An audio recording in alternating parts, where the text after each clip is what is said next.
사랑을 사모하는지. 16장은 성령과 복음, 제가 그렇게 제목을 좀 붙여봤어요. 사도행전을 성령행전이다라고 말을 하는데, 특히 16장에서는 또 그 성령님의 그 두드러진 일, 또 우리가 쉽게 동의하기 어려운 그런 일들이 일어나는 것을 우리가 살펴보도록 하겠습니다. 우선 1절부터 5절까지는 디모데 이야기예요. 그래서 바울이 더베와 루스드라에도 이름에 이제 거기에는 이제 제자 디모데가 있는데, 이 디모데는 그 어머니는 믿는 유대 여자요, 아버지는 헬라인이라. 그래서 이제 이방인과 결혼했죠. 그래서 우리는 어, 아버지가 이방인이면 이방인이다라고 봐야 되는데, 유대인들은 좀 다른 것 같더라고요. 그래서 여자가 누구냐를 굉장히 중시 여긴다고 그러더라고요. 그래서 유대인이 어, 이제 영국에 유학 갔다가 영국 여자를 아내로 맞았는데, 영국 여자를 아내로 맞았기 때문에 그 아이들이 낳았을 때 아이들이 유대인이 아니라고 했다고. 그래서 뭐 소송을 걸고 했지만 결국은 유대인이 아니다라고 판결이 났다는 거예요. 그래서 유대인들은 그 어머니의 그 위치를 그렇게 중시 여긴다, 이제 그런 말을 들었는데 저는 확인은 못 하겠어요. 네, 그래 아, 그래서 지금도 여기, 예, 뭐가 유대인이냐라고 했을 때 어머니가 유대인이면 유대인으로 인정하죠. 지금도. 예, 글쎄 지금도 이제 그런 되는 네, 거예요. 그런데 그게 어디서부터인지는 모르겠어요. 성경에서는 사도 바울의 시대까지도 여자는 교회에서 잠잠하라, 그렇게 말하는 시대란 말이에요. 그리고 여자들은 그냥 또 이름도 잘 나오지 않고, 그러는데 어떻게 그런 문화나 전통이 생겨났는지는 모르지만 여기에서 그런 걸 좀 느낄 수가 있어요. 디모데는 아버지가 헬라인인데 어머니가 유대 여자란 말이에요. 그러면은 우리는 이방인으로 봐야 되는데 묘한 분위기를 느낄 수가 있어요. 그래서 디모데는 이 루스드라와 이고니온이라는 그 지역에서 형제들에게 칭찬받는 자. 그랬으니까 여기서 형제라는 것은 단순한 유대인이 아니라 아, 예수를 믿는 사람들이죠. 그들에게 칭찬받는 자였다. 근데 바울이 이 디모데를 데리고 가려고 이제 선교 여행에 데리고 가려고 하는 거예요. 마가를 데리고 갔던 것처럼. 그렇게 가고자 할 때에 그 지역에 있는 유대인으로 말미암아 할례를 행했다. 그래서 이게 왜 굳이 할례를 할까? 바울은 갈라디아 교회인가요? 그들에게 책망을 하는 게 할례를 한 것 때문에 책망을 했잖아요. 그런데 왜 굳이 유대인 때문에 할례를 행했는지, 이것이 저는 아직도 이해를 잘 못하겠어요. 근데 이는 그들이 그의 아버지가 헬라인 줄 알미라 그랬거든요. 그래서 할례를 행했고, 여러 성으로 다녀갈 때에 예루살렘 사도들과 장로들이 작정한 규례를 그들에게 지키게 했다. 그게 네 가지였죠. 음? 어, 그래서 피와 목매 죽인 것과 음행과 네. 뭐 하나 또 뭐죠? 음, 우상의 제물을 먹는 거. 우상의 재물 먹는 거. 예, 그 네 가지를 이렇게 이방인의 교회에 전했단 말이에요. 그래서 여러 교회가 믿음이 더욱 굳건해지고 수가 날마다 늘어나니라. 그래서 이제 부흥돼가는 이제 그런 모습을 설명하고 있습니다. 자, 그래서 이 할림에 대해서 좀 생각을 해보는데, 고린도전서 7장 18절부터 읽어주실까요? 할례자로서 부르심을 받은 자가 있느냐? 무할례자가 되지 말며 무할례자로 부르심을 받은 자가 있느냐? 할례를 받지 말라. 할례를 받는 것도 아무것도 아니요 할례 받지 아니하는 것도 아무것도 아니로되 오직 하나님의 계명을 지킬 따름이니라. 각 사람은 부르심 받은 그대로 지내라. 그래서 이것이 바울의 주장이란 말이에요. 할례자이냐? 그럼 할례자 그대로 살아라. 무할례자로 부름을 받았느냐? 부름 받았다는 건 여기서 이제 예수 영접하고 이제 하나님의 자녀가 된 거죠. 그랬으면 할례를 받지 말라. 이것이 그의 주장이고, 그래서 이 갈라디아 교회나 고린도 교회에 이제 그 자꾸 할례를 권하고 그거를 따라가는 것을 놓고서 다른 복음이라 그러면서 강력하게 그것을 꾸짖고 그랬던 바울이 이 말이 이제 바로 그 말씀이란 말이에요. 할례 받지 말라는 거예요. 왜 할례 받는 것이 아무것도 아니라는 거죠. 어, 그 무슨 얘기냐? 유대인에게 있어서는 할례는 필수적인 것이었어요. 그래서 아브라함 때부터 이제 할례가 시작이 되는데 아브라함 99세 때에 할례를 했고 할례는 하나님의 언약을 믿는 표거든요. 그래서 그것을 받지 않으면 유대인이 아닌 거죠. 그런데 문제는 예수를 믿음으로부터는 할례가 아닌 필수적으로 해야 되는 게 세례죠. 그래서 할례가 세례로 바뀌었단 말이에요. 그래서 할례는 하나님의 언약을 믿는 표인데 뭐냐? 내 후손이 하늘의 별 같으리라 한 것과 그들에게 젖과 꿀이 흐르는 가나안 땅을 준다. 그것이 그 언약의 징표가 할례였단 말이에요. 그런데 예수님이 오셔서는 이제 세례를 이제 그 원래대로 보면 이제 밥티저 해서 이제 물에 잠기는 침례죠.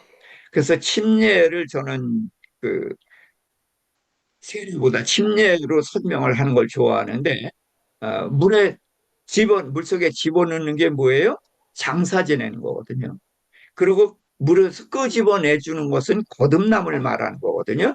그래서 옛사람을 장사 지내고 새 사람으로 거듭난다. 그래서 세상을 향해 살던 옛사람은 장사 지내고 그래서 죽은 자로 여기고 새 사람 그래서 하나님의 사람으로 이제 거듭난 사람은 이제는 세상이 아닌 하나님을 향해서 사는 거란 말이에요. 그렇게 해서 어, 세례를 받는 것이지 이제는 할례를 받는 것이 아닌데 그렇다고 해서 유대인이 그 할례를 뭐 무할례로 할 수 있는 것도 아닌 것처럼 어, 그대로 받은 것은 그대로 가라 그랬던 것이죠. 어, 그러니까 거기에도 맞질 않아요. 자, 갈라디아서 2장 3절. 그러나 나와 함께 있는 헬라인 디도까지도 억지로 할례를 받게 하지 아니하였으니. 자, 헬라인이란 말의 디도는 그래서 억지로 할례 받게 하지 않았다. 그래서 그를 일꾼으로 쓰려고 하다 보니까 어, 아무래도 이제 그 할례 문제나 이런 것들이 이제 믿는 유대인들하고의 관계에서도 이런 게 이제 있다 보니까 할례를 하면은 좀 편안하지 않았나. 그런데도 불구하고 할례를 안 했다는 거예요. 왜? 그가 이방인이니까. 자, 5장 2절. 보라 나 바울은 너희에게 말하노니 너희가 만일 할례를 받으면 그리스도께서 너희에게 아무 유익이 없으리라. 내가 할례를 받는 사람에게 증언하노니 그는 율법 전체를 행할 의무를 가진 자라. 그래서 할례를 받는다는 것은 바로 율법 아래로 들어가는 것이고, 그래서 할례를 받게 되면은 율법 전체를 행할 의무를 가진 자가 되는 것이다. 그러니까 너희는 굳이 할례를 받고 율법을 행하는 그렇게 할 필요가 없는 것이다라고 해서 할례는 그리스도와 연결해서 할례를 받게 되면 그리스도와 관계가 끊어지는 것 같이 이야기를 했단 말이에요. 너에게 그리스도께서 너에게 아무 유익이 없다. 이렇게 강경하게 말한 바울이 왜 디모데에게 할례를 행했느냐?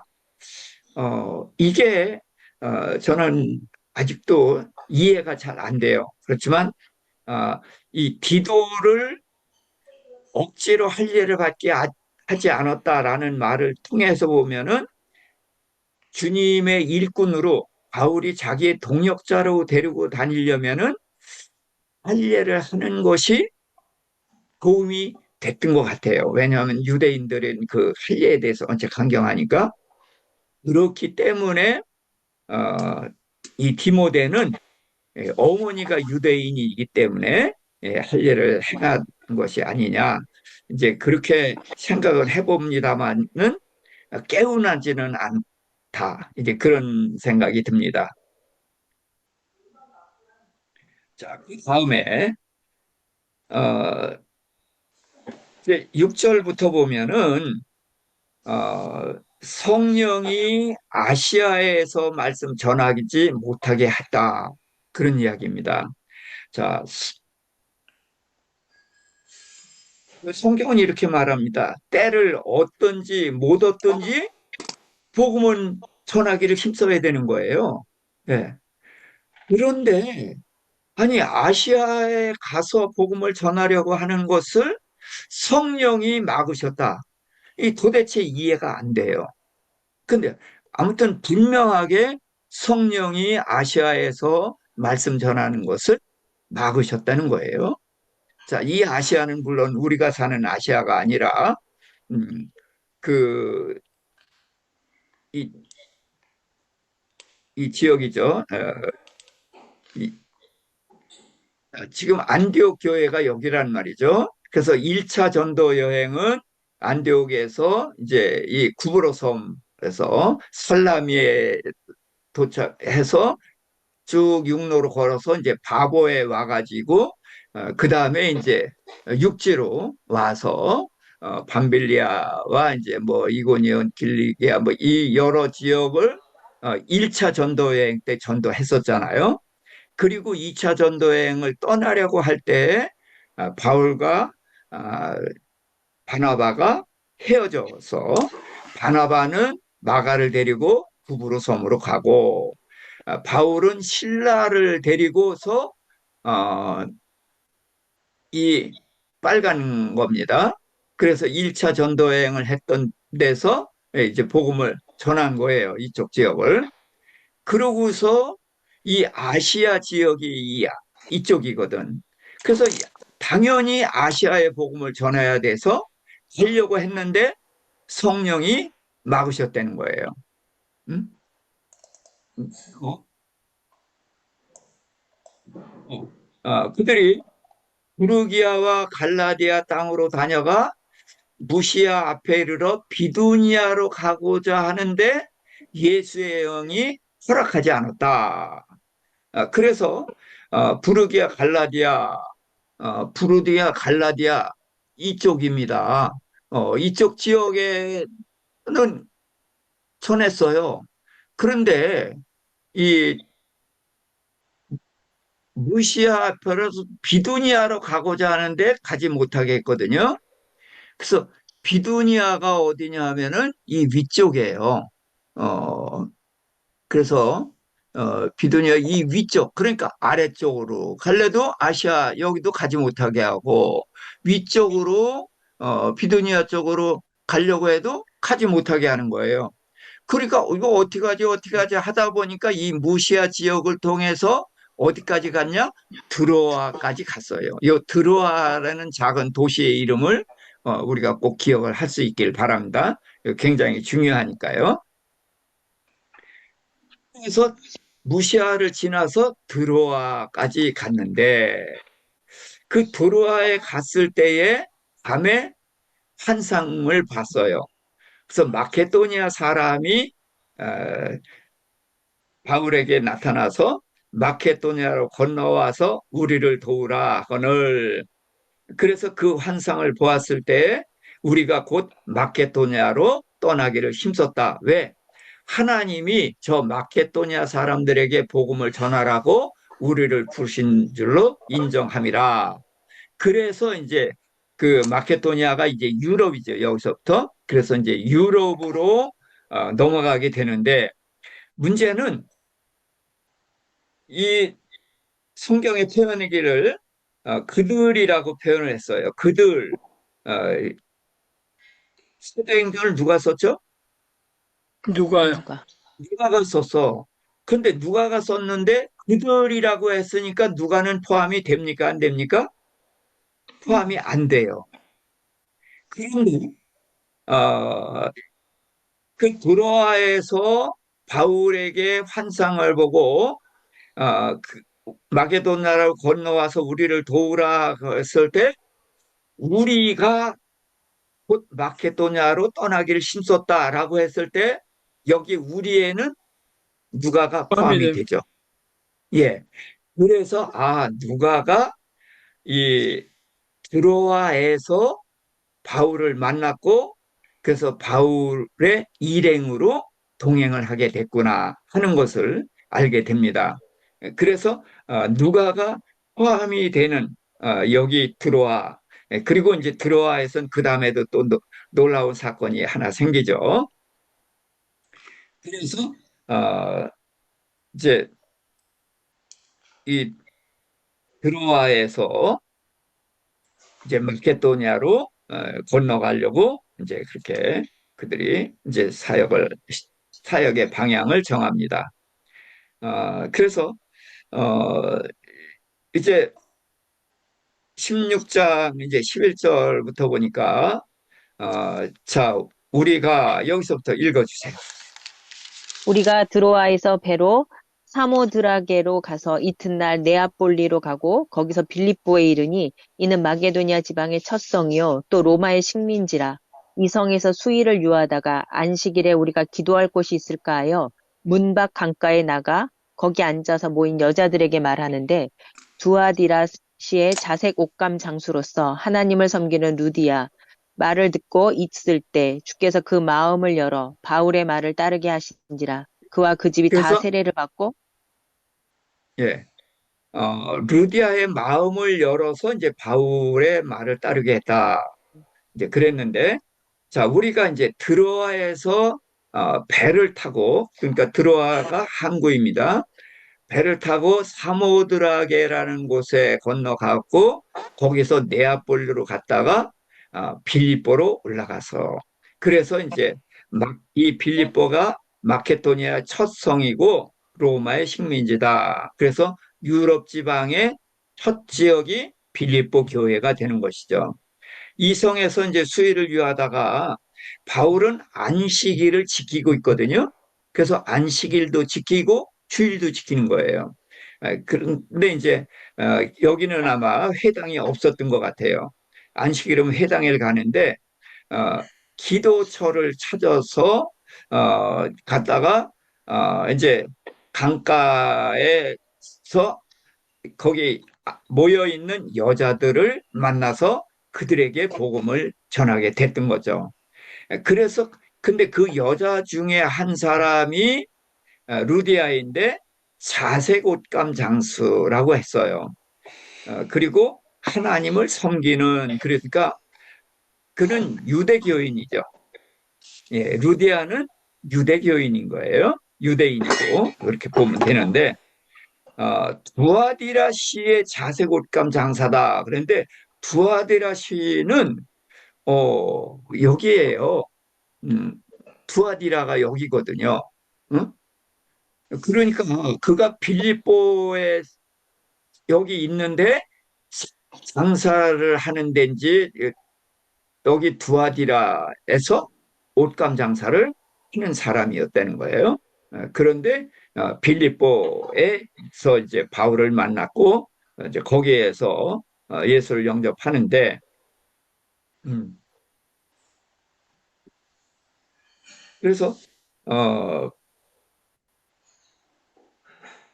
그가 이제 예수를 믿게 된 거예요. 그와 그 집이 다 세례를 받고 우리에게 청하이르되 만일 나를 주 믿는 자로 알거든 내 집에 들어와 유하라 하고 강권하여 머물겠다 그랬는데, 자, 이게 저는 이렇게 해석이 됩니다.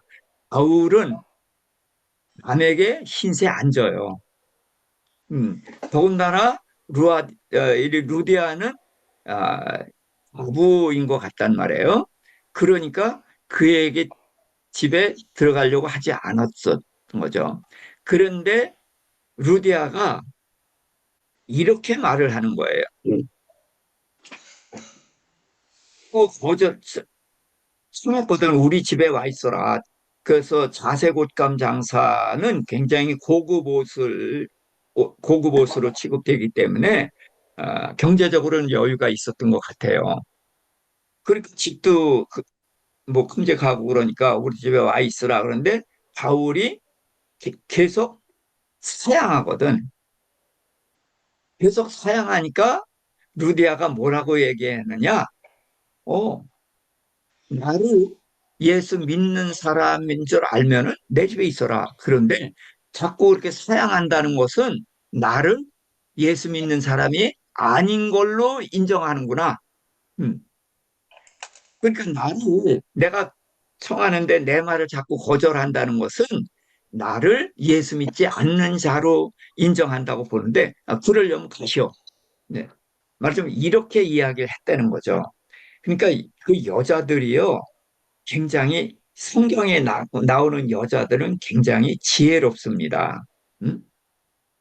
그래서 바울이 이제 자꾸 사용하니까 그냥 포기하는 게 아니라 나를 예수 믿는 자라고 여기면 내 집에 두르고 나를 예수 믿지 않는다고 생각한다면 그런 마음대로 하셔. 자, 그러니까 바울이 갈 수가 없죠. 그래서 루디아의 집에 이제 강권하여 머물게 했다. 그래서 이 루디아라는 사람을 이제 우리가 기억을 하게 되죠. 그래서 마케도니아 이 유럽 지역의 첫 번째 교회가 이 빌립보 교회가 되는 것이고 그 루디아의 집이 바로 교회가 됐다. 우리가 그렇게 알 수가 있습니다.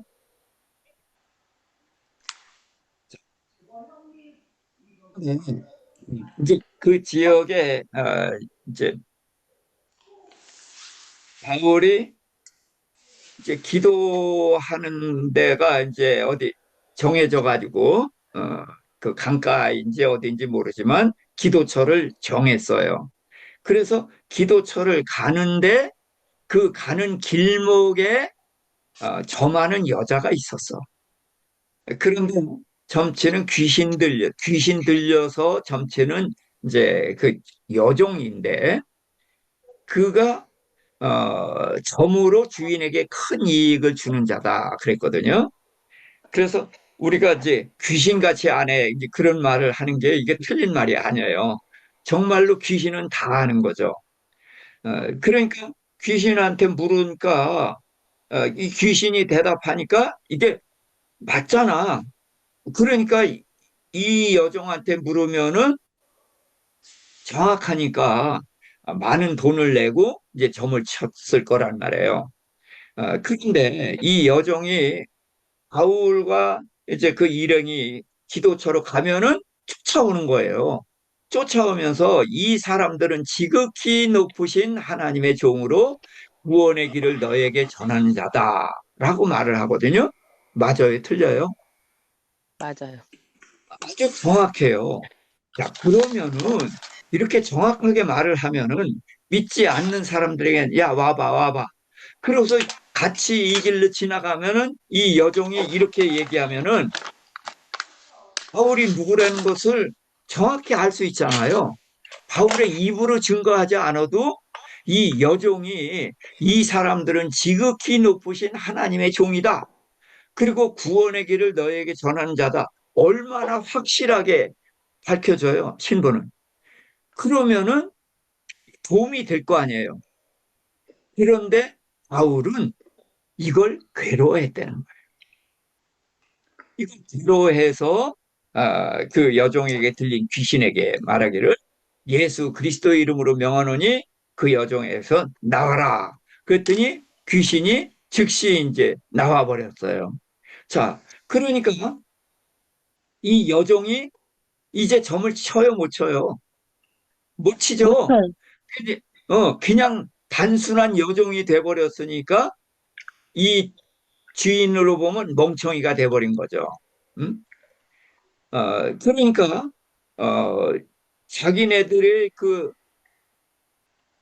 돈 버는 중요한 여종이었는데 귀신을 쫓아내 버리니까 아무 쓸모없는 여종이 돼버렸단 말이에요. 그러니까 이제 바울과 실라를 잡아다가 아, 이제 고소를 한 거죠. 그래서 이 성을 요란하게 하는 사람들이고 우리가 행하지 못할 풍습을 전한다. 이렇게 이제 이야기를 해서 고소를 했어요. 그랬더니 그 성에 이제 높은 사람들이 바울과 이제 그 일행을 옷을 찢어서 벗기고 바울과 신라입니다. 그래서 신라를 잡아서 어, 옷을 벗기고 많이 친 거예요. 많이 쳐서 이제 옥에다 가두는데 에, 발에다 칫솔을 채우고 우리 옛날에 우리는 이제 목에 그게 뭐죠? 이제 그걸 채웠잖아요. 그런데 이제 발에다 그걸 채운 거예요. 발에다 촛불을 든든히 채웠어요. 그랬더니 바울과 실라가 한밤중 되어서 기도하고 하나님을 찬송했다. 그랬습니다. 그러니까 이들이 감옥에 갇힌 것은 아마 해가 있을 때에 갇혔겠죠. 그런데 이제 원체 통증이 심하고 아프고 그러니까 정신이 하나도 없고 그러다가 이제 통증도 조금 가라앉고 제정신이 들으니까 아, 그들이 이제 기도를 했겠죠. 기도를 하다가 보니까 이제 성령의 감동도 오고 그러니까 그들이 이제 하나님을 찬송을 했고 그랬더니 이제 죄수들이 다 듣고 있었다. 물론 간수도 들었겠죠. 자, 그런데 갑자기 큰 지진이 나더니 문이 다 열려요. 옥문이. 옥문이 다 열리고 옥문만 열린 게 아니라 모든 사람의 메인 것이 다 벗어진 거예요. 이게 바울과 신라만이 아니라 그 옥에 있는 많은 사람들이 다 그렇게 됐다는 거예요. 자, 그러니까 이제 간수가 졸면서 그랬겠죠. 뭐, 졸아서 문제 없잖아요. 옥문이 있고 다 창고에 차여 있으니까. 졸다가, 어, 지진이 나고, 뭐, 이제, 여러 소리가 나니까 깨어보니까 어떻게 옥문이 열려 있어요. 응? 자, 옥문이 열려 있고 창고가 풀렸으면은 죄수들이 당연히 어떻게 해요? 당연히 도망가죠. 도망가죠. 음. 당연히 도망가니까 옥문이 열렸으니까 당연히 도망간 줄 알고 이제 칼을 빼어서 자살하려고 해요. 왜?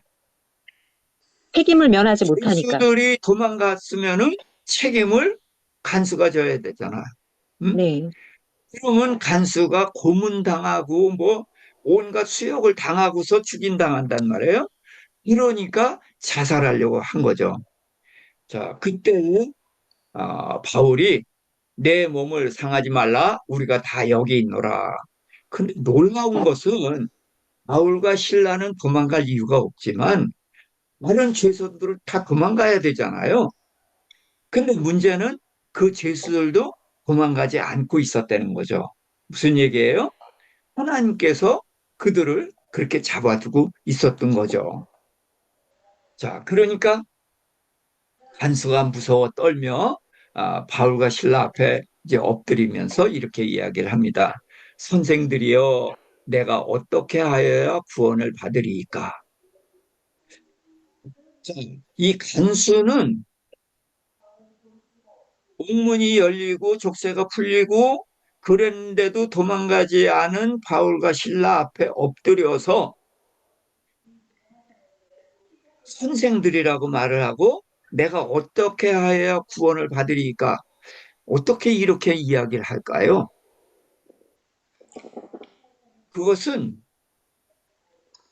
바울과 신라에 대해서 이 간수는 선지식이 있는 거죠.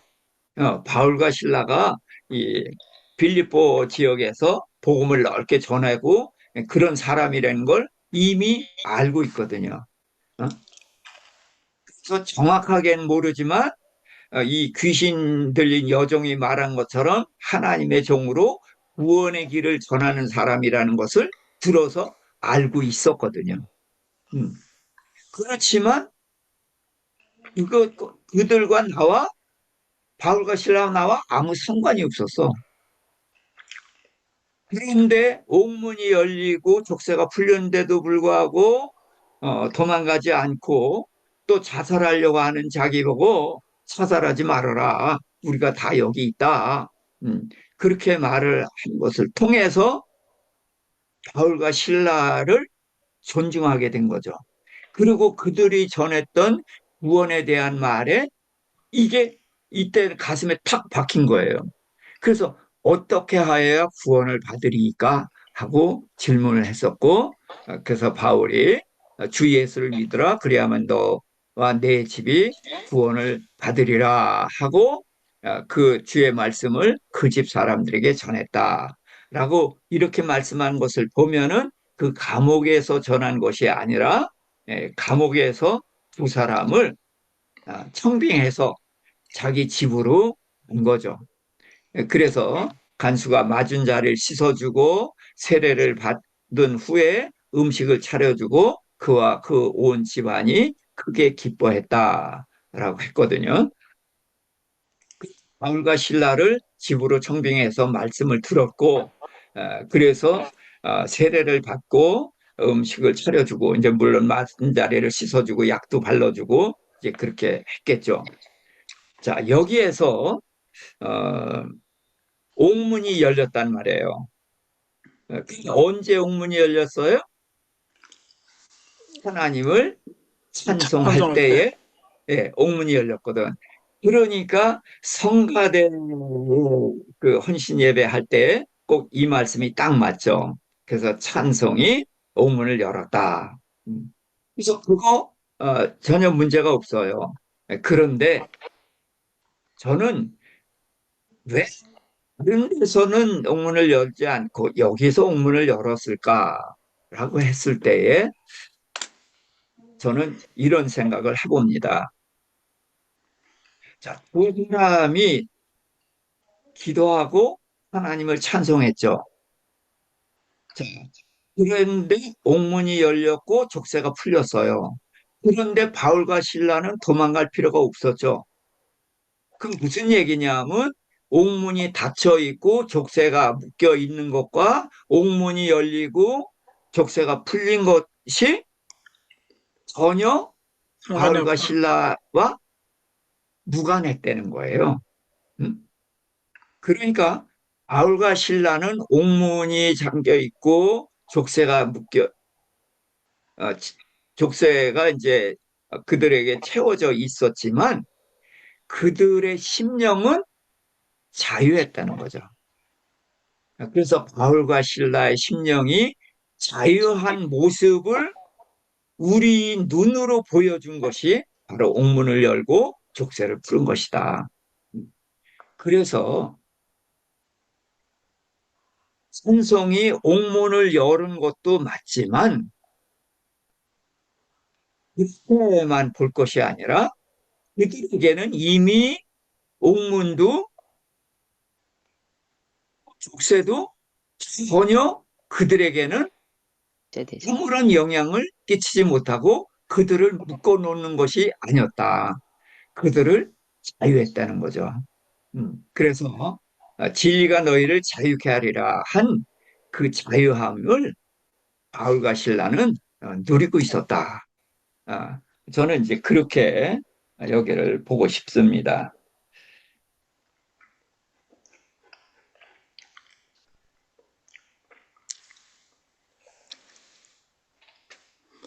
그 바울과 신라가 억울하게 뭐 잘못한 거 없이 있는데 하나님 앞에 억울하다고 나가기를 만약에 강구했다면 옥문이 열리고 착고가 풀렸을 때 기도응답으로 알고 나갔을 텐데 안 나간 예, 거는 그 하나님 좀 전에 선교사님 말씀하신 것처럼 뭐 나가게 해달라 뭐 억울하다 그런 상황이 아니었던 것 같아요. 그냥 하여튼 이유는 모르지만 그냥 그런 상황에서도 하나님을 찬송하고 그렇기 때문에 뭐 옥문이 열리든 착고가 풀리든 아무 생 아무런 상관이 없었던 거에 아주 되게 동의합니다. 예, 예. 예, 사도행전 4장인가요? 거기서도 채찍에 맞고 치면서 다시는 예수의 이름으로 예수를 전하지 말라. 그랬을 때에 그들은 기뻐하죠. 아, 예, 기뻐했거든요. 왜 기뻐했어요? 어, 예수 이름으로 그 핍박. 채찍에 맞고 그런 것을 기뻐했단 말이에요.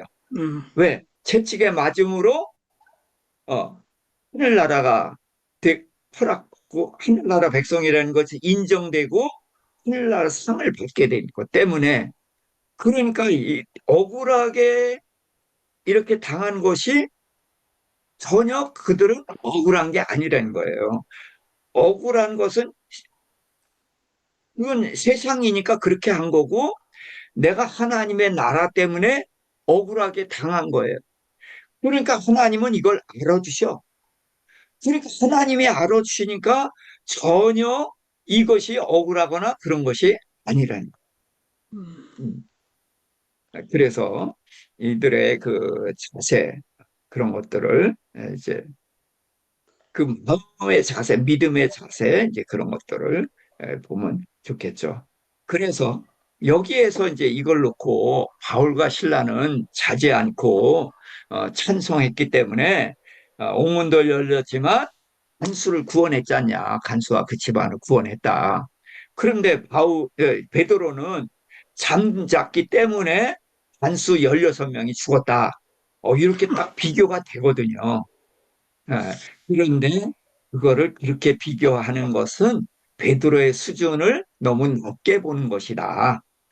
베드로는 베드로의 그 상황이 있는 거고, 여기에서 바울과 신라는 바울과 신라의 상황이 있는 거다. 그래서 베드로는 내일 죽지만 죽음이 전혀 두렵지 않고 그래서 평안히 잠잘 수 있었다. 왜? 죽음은 주님께로 가는 거니까. 음?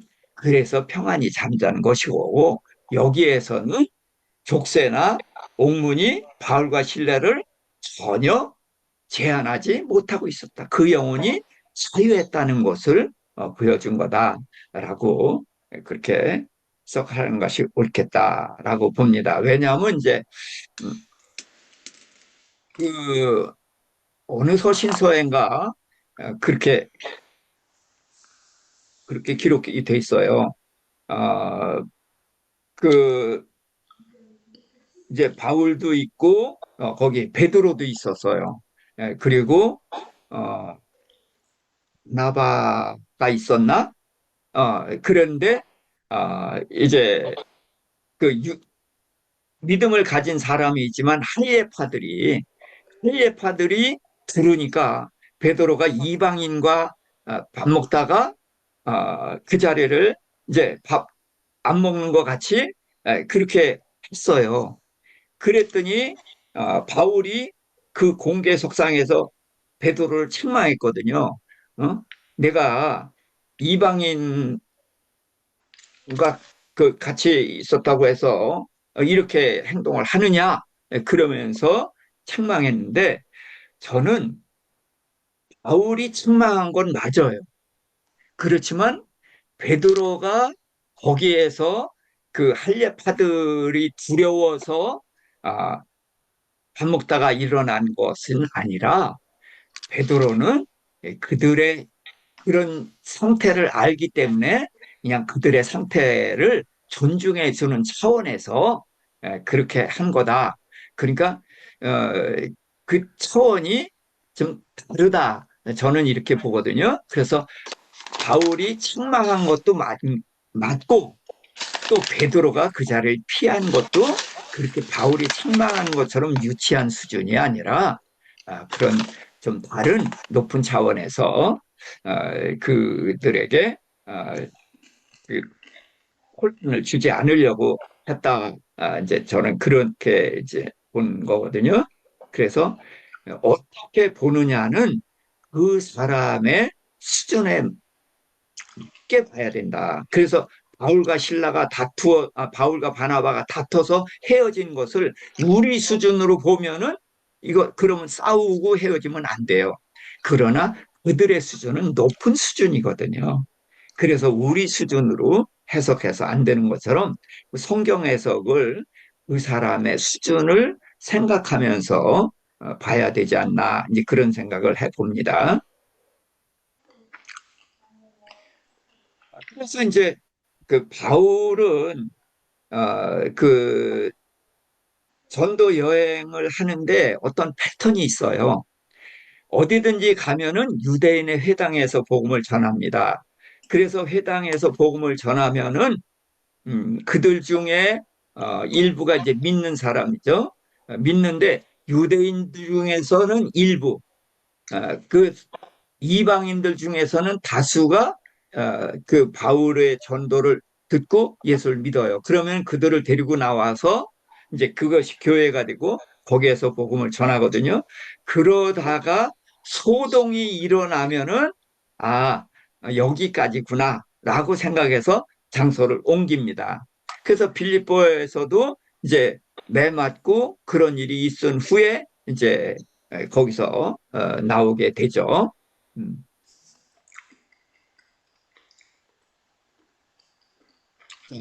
그런데 제가 여기서 빼놨어요. 이제 그 상관들이 그 간수한테 바울과 신라를 석방하라 그렇게 얘기를 하죠. 자, 그랬더니 거기서 바울이 항의를 합니다. 우리는 로마 사람인데 로마 사람인 우리를 죄도 정하지 않고 때리고서 이제 그냥 나가라고 하느냐? 안 된다. 너희가 와서 우리를 나가라고 하면은 우리가 나가 주겠다. 그렇게 말을 하거든요. 자, 여기서 로마 사람의 신분이라는 것이 얼마나 대단한가를 우리가 우선 한 가지 알 수 있는 것이고, 그러면은 바울은 이 로마 사람의 신분을 언제 써먹는가? 그거를 우리가 좀 알아야 돼요. 자, 매 맞을 때에 말했으면은 매를 안 맞습니다. 근데 이때는 아마 그 신분을 말할 기회가 없었는지 뭐했는지 모르겠어요. 뒤에 가면은 그 신분으로 매를 안 맞거든요.